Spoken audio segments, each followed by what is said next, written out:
Over the time of our relationship and marriage, Suzi and I have struggled a lot with living in kind of flashy, wealthy Bath. Despite the many blessings that God has given us, it's still a trial, seeing people with more.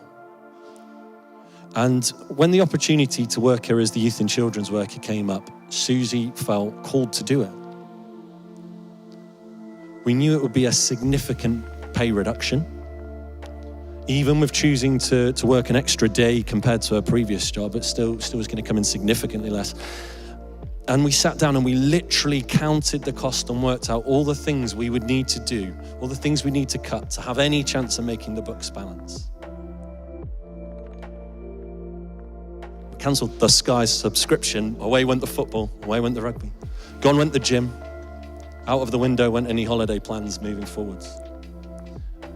However, when Tim and Alistair called to offer the job, I must admit, when Suzi got off the phone, that we were a little bit taken aback. I don't know how, poor assumptions from my part, even poorer maths, but we found that the pay was still significantly less than we'd assumed when we budgeted. Tears followed, if I'm honest, and then prayer. And eventually we decided that we were going to step out in faith. We were going to lean in, and that we were going to take the job and we were going to deal with the gap later. We were going to push on in faith because we thought that's what God was calling us to do. Literally the next morning, and I mean the next morning, not a week later, not a month later, literally the next morning at school, one of my colleagues sidled up to me and asked if I'd take on some extra hours in the boarding house this year as it is.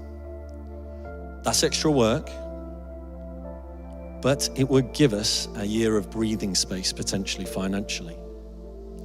Literally the next day. Later, I asked how much extra would I potentially make from taking on these extra hours. And it turns out it was to the nearest 100, the amount of money that we had underestimated Suzi's salary by.